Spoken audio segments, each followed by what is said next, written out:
اعوذ باللہ من الشیطان الرجیم بسم اللہ الرحمن الرحیم۔ السلام علیکم ورحمۃ اللہ وبرکاتہ۔ میں ہوں بلال اور آپ دیکھ رہے ہیں بلال رمضان ٹی وی یوٹیوب چینل۔ دوستو اس ویڈیو میں ہم بات کریں گے کینگرو کے بارے میں۔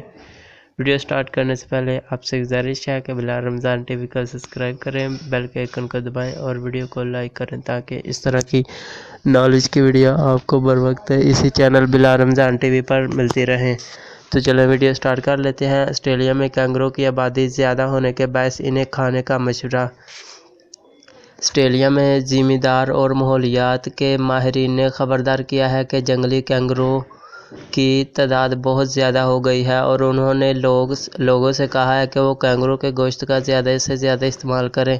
حکومتی اعداد و شمار کے مطابق آسٹریلیا میں 4,50,00,000 کینگرو ہیں، جو ملک کی انسانی آبادی کا تقریباً دگنا ہے۔ خیال رہے کہ سن 2010 تک ملک میں کینگرو کی تعداد تقریباً 2,70,00,000 تھی۔ آبادی میں اس اضافے کی وجہ سے ملک میں ہونے والی بارشوں کے نتیجے میں پیدا ہونے والے چارے کو قرار دیا جا رہا ہے، لیکن اس بات کا خدشہ ہے کہ اگر خشک سالی ہوتی ہے تو لاکھوں کینگرو بھوک سے مر جائیں گے۔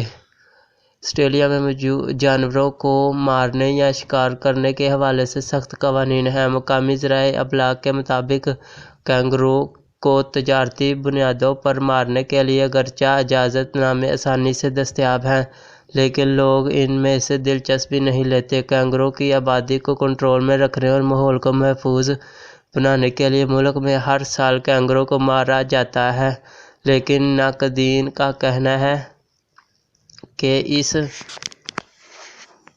اس سے ماحول کے بہترین ہونے کے ٹھوس شواہد نہیں ملتے۔ مارے جانے والے کینگرو کی کھال تو استعمال میں لائی جاتی ہے، لیکن مانگ نہ ہونے کے باعث ان کا گوشت پھینک دیا جاتا ہے۔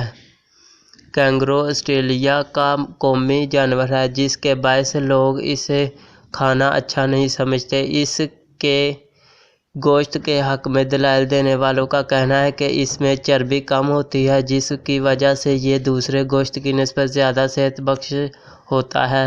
آسٹریلوی نشریاتی ادارے ABC سے بات کرتے ہوئے ایڈیلیڈ یونیورسٹی کے پروفیسر ڈیوڈ بیٹن کا کہنا تھا کہ ملک میں ماحول کو محفوظ رکھنے کے لیے ضروری ہے کہ لوگ جانوروں کو گلنے سڑنے سے بچائیں۔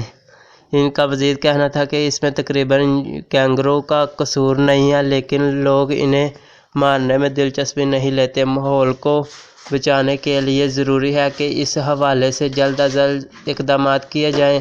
پروفیسر پیٹن کا کہنا تھا کہ اگر ہم ان جانوروں کو مارنا چاہتے ہیں تو ہمیں یہ رحم دلی کے ساتھ کرنا چاہیے اور ہمیں مارے جانے والے جانوروں کے مصرف کے بارے میں بھی سوچنا چاہیے۔ یہیں پہ ہماری ویڈیو کا اختتام ہوتا ہے۔ اگر پسند آئے تو بلال رمضان ٹی وی کو سبسکرائب کریں، بیل کے آئیکن کو دبائیں اور ویڈیو کو لائک کریں تاکہ اس طرح کی نالج کی ویڈیو آپ کو بر وقت اسی چینل پر ملتی رہیں۔ تو ملتے ہیں کسی نیکسٹ ویڈیو میں، تب تک کے لیے اللہ حافظ۔